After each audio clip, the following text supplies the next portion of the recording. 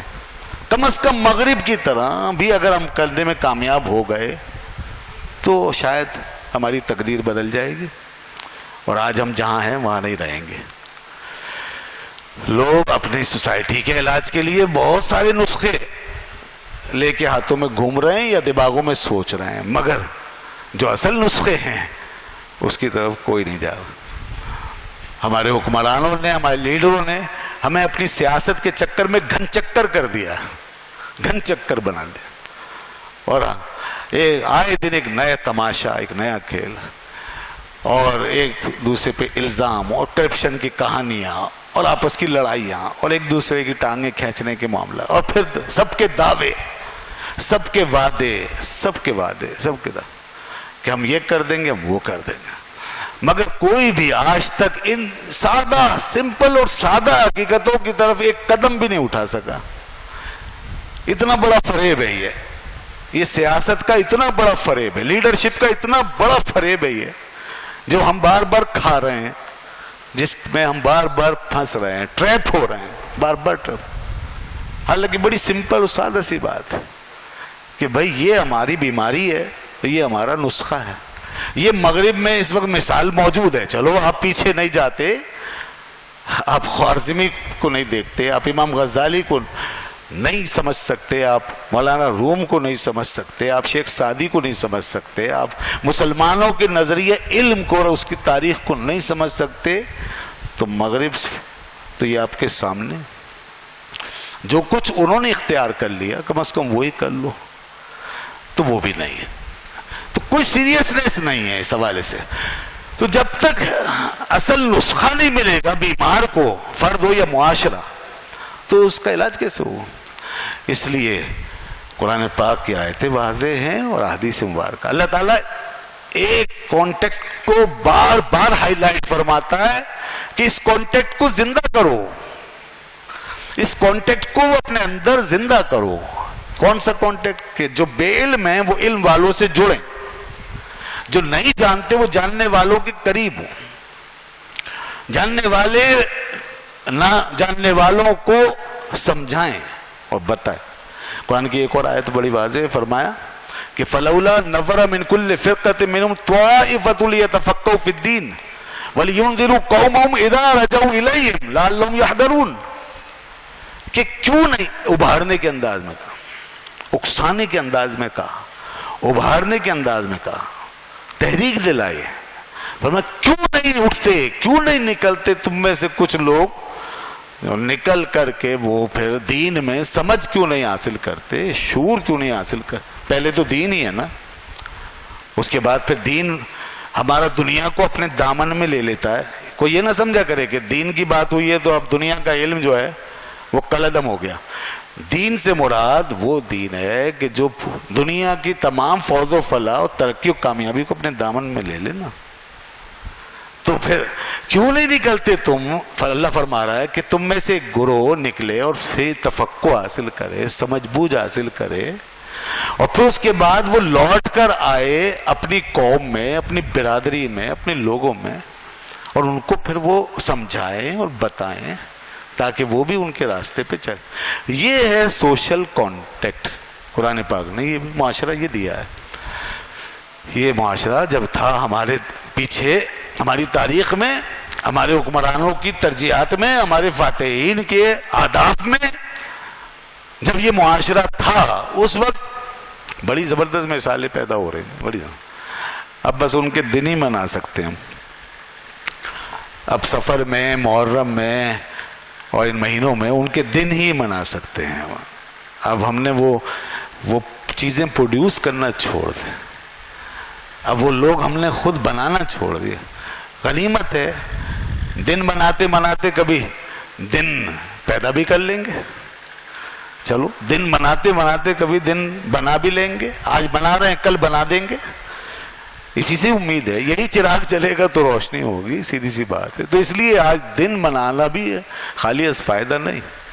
اگر آج اعلیٰ حضرت فاضل بریلوی رحمۃ اللہ علیہ کو یاد رکھا جا رہا ہے تو اس سے یقیناً ایک فیض کا دریا بہ رہا ہے، اس سے ایک روشنی ہمارے قلب و نظر میں جا رہی ہے۔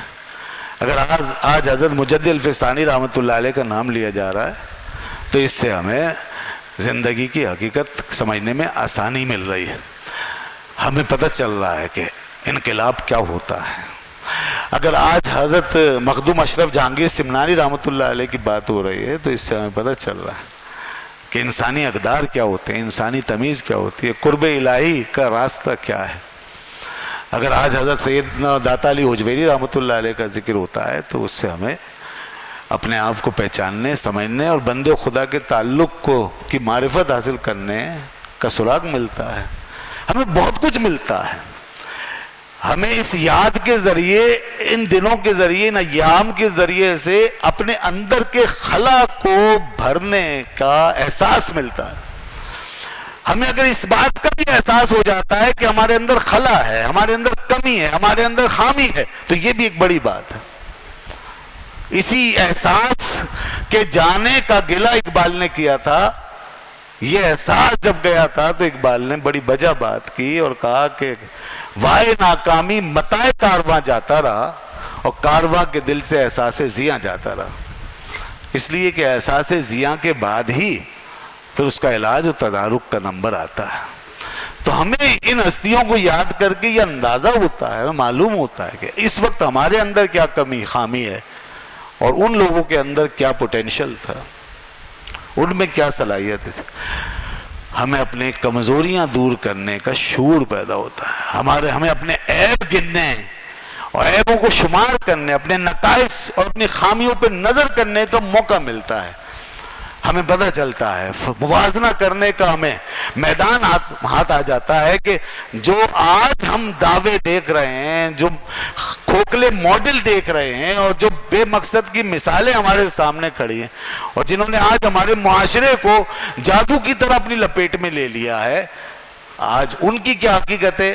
ان کھوکھلی مثالوں کی، ان بے مقصد ماڈلز کی اور ان کھوکھلے دعووں کی، اور جو اصل حق لوگ تھے، جو واقعی لوگ تھے، اذن ناس ناسن، جن کے لیے شاعر کہتا ہے کہ اذن ناس ناسن، جب لوگ ہوتے تھے، جب واقعی انسان انسان تھا تو وہ کیا تھے، ہمیں یہ پتہ چلتا ہے کہ ہم کیا ہیں اور وہ کیا ہیں، اور یہ بہت بڑی بات ہے۔ تو اس لیے دوستو، اب میں ذرا سا اس کو تھوڑا سا اور آگے اس مضمون کو واضح کرنا چاہتا ہوں کہ جب آدمی علم پڑھتا ہے، علم کی حقیقت سے جڑ جاتا ہے تو اس کے اندر انڈرسٹینڈنگ کا لیول بڑھ جاتا ہے۔ انڈرسٹینڈنگ کا لیول، اس کی ریزننگ، اس میں ریزننگ پیدا ہو جاتی ہے، اس میں لاجک پیدا ہو جاتی ہے، اس کے اندر سمجھداری آ جاتی ہے۔ میں نے گزشتہ جمعے میں ایک حدیث بیان کی تھی، درمیان میں رفع دین کی باتیں ہو رہی تھیں، اس حوالے سے ایک حدیث رسول اللہ صلی اللہ علیہ وسلم فرمایا لِيَلِنِي مِنْكُمْ أُولُو الْأَحْلَامِ وَالنُّهَى، تم میں سے میرے زیادہ قریب وہ لوگ رہا کریں جو زیادہ سمجھدار ہیں، جو عقل زیادہ رکھتے ہیں، جو علم زیادہ رکھتے ہیں، وہ میرے زیادہ قریب رہا کریں، تاکہ وہ پہلے سمجھ لیں اچھی طرح، پھر وہ آگے کنوے کر دیں، پھر ٹرانسفر کر دیں۔ یہ مقصد تھا۔ نماز کے حوالے سے بات تھی، نماز کے حوالے سے، پھر وہ عام زندگی میں بھی یہی ترجیح تھی، اور ہم دیکھتے ہیں کہ حضرت ابوبکر صدیق اور حضرت عمر رضی اللہ عنہما ہر محفل میں، ہر صحبت میں سب سے قریب ہوتے تھے۔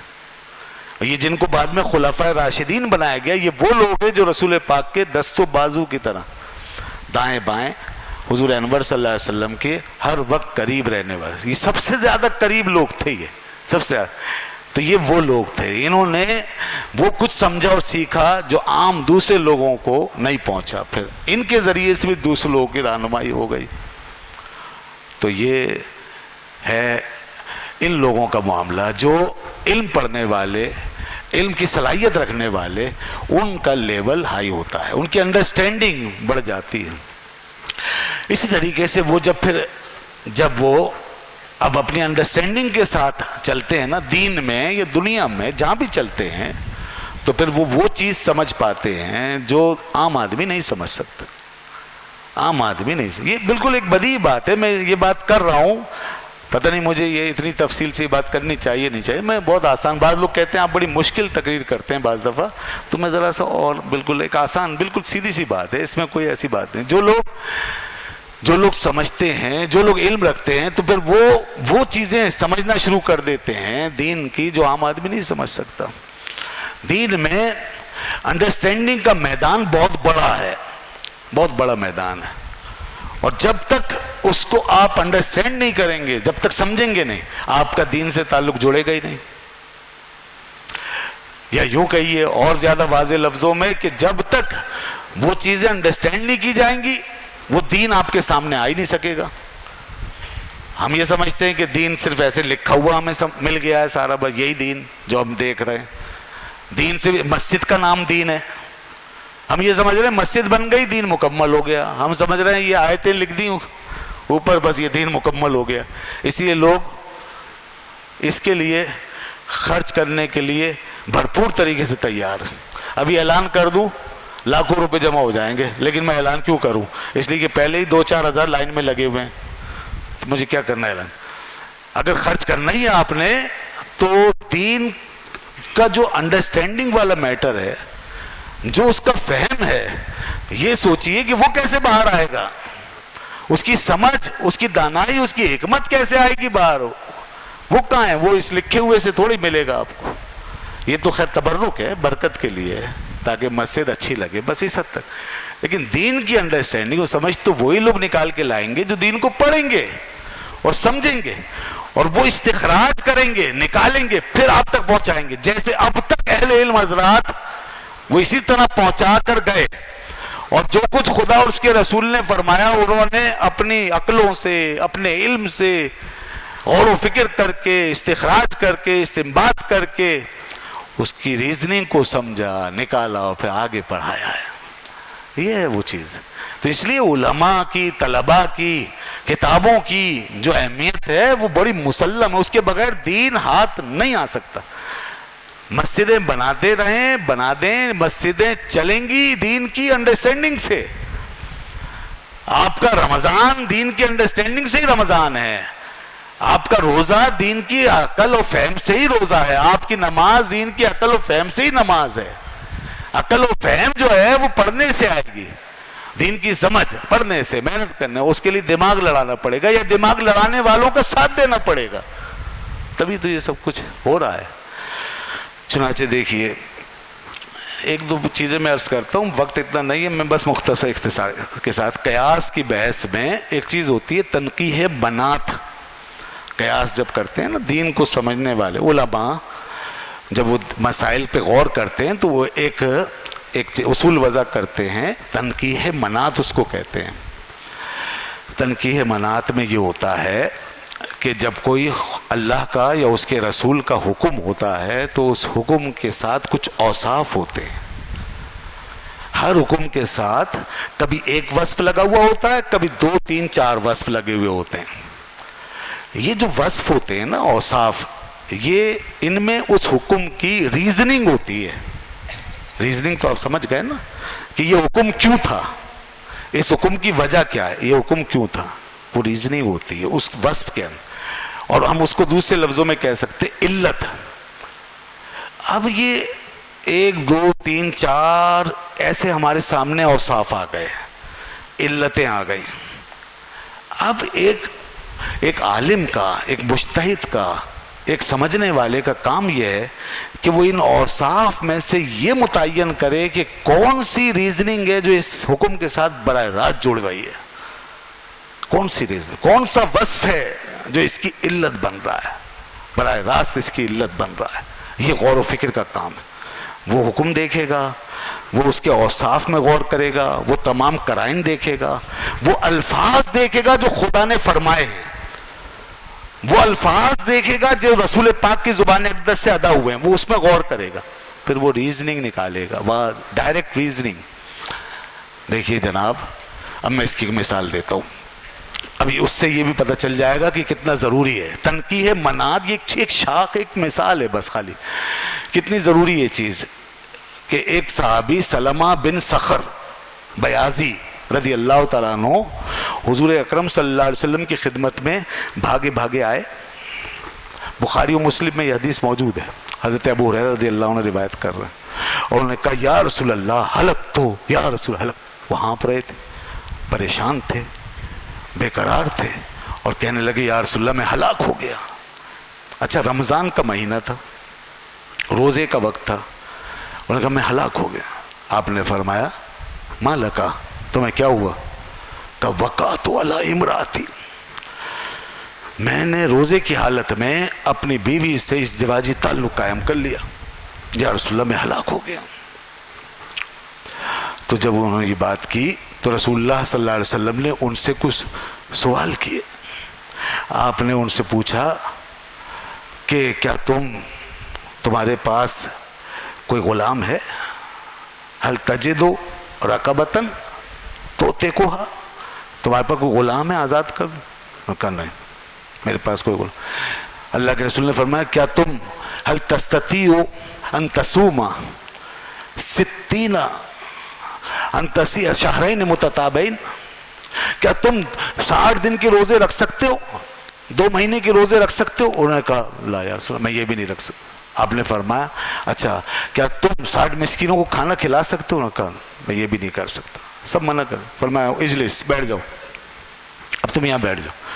فمکث رسول اللہ صلی اللہ علیہ وسلم, تھوڑی دیر حضور رکے, تو تھوڑی دیر کے بعد کھجوروں کا ٹوکرا کسی نے بارگاہ اقدس سے پیش کیا. فرمایا این السائل, وہ سائل کہاں ہے؟ تو کہا انا یا رسول اللہ, میں ہوں وہ سائل. وہ آگے آ گیا. آپ نے فرمایا یہ لو, یہ لے جاؤ, اور یہ لے جا کے تم کسی غریب فقیر آدمی کو دے دو, تقسیم کر دو. فتصدق بھی, اور صدقہ کر. اس نے کہا علیہ افقر منی یا رسول اللہ, کیا مجھ سے بھی زیادہ کوئی فقیر ہے اس معاشرے میں؟ یعنی اب نوبت یہاں تک پہنچی ہوئی, مجھ سے بھی زیادہ کوئی فقیر ہے؟ سب سے زیادہ فقیر تو میں. اور قسم کھا کے کہا انہوں نے واللہ ما بین اللہ بیتیہا, اس مدینہ منورہ کے دونوں کناروں کے بیچ میں جتنے بھی گھر ہیں, آل بیتی افقر من آل بیتی, کوئی ایک بھی گھر میرے گھر سے زیادہ فقیر نہیں ہے. جب یہ معاملہ ہوا تو اب اللہ کے رسول نے اپنا خصوصی اختیار استعمال فرمایا. میں حدیث مکمل کر کے پھر اصل مسئلے کی طرف آتا ہوں. تو جب اس نے یہ بات کی تو پہلے تو راوی نے ایک بات بیان کی, کہا کہ رسول اللہ صلی اللہ علیہ وسلم مسکرائے. فضحک رسول اللہ صلی اللہ علیہ وسلم وبدت انیابہ حتی بدت انیابہ, حضور مسکرائے اور اتنا مسکرائے اس کی بات سن کے کہ آپ کی یہ سامنے کے 4 جو دانت ہوتے ہیں انسان کے, اس کے برابر والے جو دانت ہوتے ہیں وہ حضور کے دانت مبارک نظر آنے لگے. اس کی بات سن کے فرمایا اچھا پھر ٹھیک ہے, تم یہ لے جاؤ اور جا کے تم کھا لو, اپنے بچوں کو کھلا دو. چلو, اس کا صدقہ اسی کو کھلا دیا. یہ اللہ کے رسول کا اختیار ہے, اور یہ اس آدمی کی خصوصیت تھی. یہ خصوصیت اس معاملے میں, کیونکہ یہ چیز کسی اور کے لیے جائز نہیں. آپ اپنا کفارہ, اپنا صدقہ خود نہیں کھا سکتے. نفلی صدقہ کھا سکتے ہیں, واجب صدقہ اور کفارہ آپ نہیں کھا سکتے, وہ کسی فقیر کو ہی دینا پڑے گا. یہ ایک الگ بات ہو گئی. یہ تو میں نے حدیث مکمل کی. اب یہاں پر جو تحقیق منات کا مسئلہ ہے وہ کیا ہے, وہ میں بتانا چاہتا ہوں. تحقیق منات کا مسئلہ یہ ہے کہ یہاں پر علماء نے اس حدیث پر صرف آپ کی ہماری طرح سبحان اللہ نہیں کہا. اب دیکھیے انڈرسٹینڈنگ لیول, آپ تو ایک چیز سے سیر ہوئے کہ ماشاءاللہ ایک آخر میں جو بات آئی تو اس نے ہمارے ایمان کو خوش کر دیا, ٹھیک ہے بہت اچھی بات. لیکن میں نے کہا نا انڈرسٹینڈنگ لیول کچھ اور ہے. اب ایک عالم دین اس سے اپنا شریعت کا مسئلہ اخذ کرے گا, اس کو بنیاد بنائے گا آگے مسائل کے لیے. اس کے ذہن میں یہ بھی ہے, وہ ایمان کی ترقی کے ساتھ ساتھ اور آپ کی ہماری طرح جذبہ رکھنے کے ساتھ ساتھ اب وہ جو علم رکھتا ہے وہ اس کی بنیاد پہ اس حدیث کے کچھ پہلوؤں پہ غور کرے گا, اور وہ تاکہ آگے مسئلے حل ہوں. اس حدیث میں ایک شخص نے ایک مخصوص طریقے سے اپنا روزہ توڑا ہے, اور رسول پاک صلی اللہ علیہ وسلم نے اس پہ کفارہ لازم کیا ہے. اب دیکھنا یہ ہے کہ کیا یہی مخصوص طریقہ اس کفارے کا سبب ہے, یا اس کے علاوہ اور بھی کوئی طریقہ کفارے کا سبب ہو سکتا ہے, روزہ توڑنے کا کوئی اور طریقہ بھی. اگر تو یہ صرف اسی عمل جماع کے ساتھ خاص ہے یہ معاملہ, تو پھر تو کھانے پینے والے کا معاملہ الگ ہو جائے گا. اور اگر روزے میں کوئی کھا پی کے روزہ توڑ دے تو اس کے لیے کفارے کا حکم ہم نہیں لگا سکیں گے. کیونکہ ہم نے وہاں پہ اس وصف کو، اس کا جو وصف ہے وہ یہ بنایا اور علت یہ مانی کہ یہ جو اس نے عمل کیا ہے یہ اس کی وجہ سے یہ کفارے کا حکم لگا ہے. مگر اب تحقیق مناعت آگے آتی ہے، قیاس کا یہ طریقہ، اور وہ یہ کہتا ہے کہ یہ خاص جو وصف ہے یہ علت نہیں ہے اس کفارے کے حکم کی، بلکہ اس میں جو علت ہے وہ یہ کہ اس نے روزہ افطار کر لیا ہے. روزہ افطار کر لیا ہے اس نے، چاہے اب وہ ایک مخصوص طریقے سے افطار کیا ہے مگر اس نے روزہ افطار کر لیا ہے. روزہ افطار ہم اس لیے کہہ رہے ہیں کہ 3 چیزیں ہیں جن سے بچنا ہے روزے میں، کھانے سے، پینے سے اور عمل جماع سے. تو جب ان 3 چیزوں سے بچنا ہے تو اس کا مطلب ہے کوئی ایک بھی کام اس میں سے ہو گیا تو روزہ افطار ہو جائے گا. تو اب اس میں سے ان 3 باتوں میں سے ایک بات وہ کر گیا تو اس کا روزہ افطار ہو گیا. تو جس طرح اس کا روزہ افطار ہو گیا 3 میں سے ایک بات سے، اسی طرح باقی 2 باتوں میں سے کسی نے اگر ایک چیز اختیار کر لی ہے دونوں اور اس کا بھی روزہ افطار ہو گیا تو اس کا بھی یہ حکم ہے جو حضرت سلمہ بن صخر کا حکم تھا. یہ ہم نے اس وصف کو عام کیا اور ہم نے یہ کہا کہ اس کفارے کے حکم کی علت اس کا عمل جماع نہیں ہے بلکہ روزہ افطار کرنا ہے. اور جب روزہ افطار کوئی آج کھا پی کے کرے گا تو اس کے لیے بھی یہی حکم ہوگا کہ وہ کفارہ ادا کرے گا جیسے سلمہ بن صخر نے کفارہ ادا کیا. لہذا کوئی شخص یہ حدیث پڑھ کے لوگوں کو اس مغالطے میں نہ ڈالے کہ وہ تو ایک خاص عمل کے نتیجے میں کفارہ آیا تھا، لہذا آج اگر کوئی کھا پی کے افطار کر لیتا ہے تو اس کے لیے کفارہ نہیں ہے. غلط کرے گا وہ، اس لیے کہ وہ علماء سے تنقیح مناعت کے اصول پہ مسئلہ اخذ نہیں کر رہا ہے. اس کے پیچھے پوری لاجک ہے، اس کے پیچھے تنقیح مناعت ہے، اس کے پیچھے باقاعدہ یہ علت نکالی گئی ہے. یہ ہے وہ چیز. تو اس طرح علتوں میں غور کیا جاتا ہے، علتوں کی تعیین کی جاتی ہے تاکہ پھر آگے حکم بیان کرنے میں آسانی ہو. اللہ کے رسول نے تو وہاں بس یہ ایک بات فرما دی ہے، اب وہ ہمارے لیے ایک بنیاد ہے اور اس میں سے علماء انڈرسٹینڈ کریں گے اور علت نکال کے پھر آگے مسائل کو بیان کریں گے. یہ ہے علم کی ضرورت، یہ ہے اس دین میں غور و فکر کرنے کی ضرورت. اسی طرح تخریج مناعت ہے. تخریج مناعت میں کیا ہوتا ہے؟ قرآن یا حدیث میں ایک علت بیان کر دی جاتی ہے کہ یہ علت ہے اس حکم کے پیچھے، پھر تخریج مناعت میں اس علت کو ہم لے کر آگے اس کی جو مختلف مثالیں ہیں وہاں تلاش کرتے ہیں کہ وہ علت یہاں ہے یا نہیں. اگر ہے تو پھر وہی حکم جو قرآن و حدیث میں وہاں لگا ہے وہ یہاں لگے گا. اس کو تخریج مناعت کہتے ہیں. بس مختصراً مثال دے کے بات مکمل کرتا ہوں. رسول اللہ صلی اللہ علیہ وسلم فرمایا گھر میں جو بلی آتی جاتی ہے، بلی اگر یہ منہ ڈال دے کھانے پینے کی چیزوں میں تو تم اس کو پھینکا مت کیا کرو، کھا لیا کرو، وہ پاک ہے. اور اس کی علت خود رسول اللہ صلی اللہ علیہ وسلم نے یہ بتائی، فَإِنَّا مِنَ الطَّوَّافِينَ عَلَيْكُمْ وَالطَّوَّافَاتِ عَلَيْكُمْ فَإِنَّا مِنَ الطَّوَّافِينَ وَالطَّوَّافَاتِ عَلَيْكُمْ. کیونکہ یہ بلی تمہارے گھروں میں ان لوگوں میں سے ہے جو گھروں میں چکر کاٹتے آتے جاتے لوگ ہیں، فیملیئر لوگ. اسی طرح بلی بھی گھر کا ایک فرد ہے اس حوالے سے کہ وہ بھی آتی جاتی رہے گی اور اس سے بچنا ممکن نہیں ہے. لہذا یہ علت بتا دی اس کے جھوٹے کے پاک ہونے کی، ورنہ حرام جانوروں کا جھوٹا پاک ہو ہی نہیں سکتا. مگر اللہ کے رسول نے اس کی علت بتا کے پھر یہ حکم دیا کہ یہ اس طرح یہ پاک ہو گیا. اب یہ علت اب ہم اس کی تخریج کریں، آگے آئیں تو علماء یہ کام کریں گے، آپ ہم خالی سن کر ہی رہ جائیں گے. اہل علم حضرات جو ہیں وہ اس کی تخریج کر کے اس علت کی آگے لائیں گے تو وہ یہ دیکھیں گے کہ گھر میں آنے جانے والی اور چیزیں کون سی ہیں جن سے بچنا مشکل ہے اور وہ بے دھڑک گھس سکتی ہیں اور وہ ہماری چیزیں خراب کر سکتی ہیں، اور کون سی چیزیں، بلکہ بلی سے بھی زیادہ وہ تیز ہیں اور ان سے بچنا اور زیادہ مشکل ہے. تو انہوں نے کہا کیڑے مکوڑے سب اس میں آ گئے، کیڑے مکوڑے سب اس میں آ گئے. چھپکلی، لال بیگ، چوہے، چھپکلیاں اور کیڑے مکوڑے، حشرات الارض جو بھی آ جاتے ہیں گھروں کے، ظاہر انہیں روک نہیں سکتے. تو اب وہ بھی جب منہ ڈالیں تو ان کا حکم کیا ہوگا؟ تو اب اسی حدیث سے، اسی علت سے پھر ہم نے یہاں حکم نکالا اور کہا کہ رسول پاک نے بلی کے معاملے میں ایک علت بتائی تھی، وہ علت یہاں ہے. لہذا تمام کیڑے مکوڑوں کا، چھپکلیوں کا، چوہوں کا جھوٹا پاک ہے. اگر وہ کسی کھانے پینے کی چیزوں میں منہ ڈال دیں تو پاک ہے. اگر آپ کا دل نہ کرے تو مت کھائیے گا، لیکن آپ اس کو پھینکنے کے بجائے کسی کو کھلا دیجئے گا، وہ پاک ہے۔ اور ویسے اگر بہت بڑی کوئی چیز ہو بہت قیمتی تو پھر تو انسان چاہتا ہے کہ ناپاک بھی ہے تو بھی چلا دوں کسی طریقے سے، تو یہ مسئلہ آپ کے وہاں کام آئے گا۔ یہ آپ اس طرح نہ سوچئے کہ پانی میں کیڑا پڑا ہوا ہے یا مٹکے میں گر گیا ہے یا بوتل میں گر گیا ہے، تو بہرحال وہ بھی پاک ہے، دل نہ کرے تو نہ استعمال کرے، لیکن بڑی چیز کے بارے میں آدمی ضرور سوچے گا کہ یہ ضائع ہوگی، تو شریعت نے دیکھی گنجائش نکالی نا، گنجائش، یہ ہے تخریج منات۔ اس کے لیے ظاہر ہے علم چاہیے۔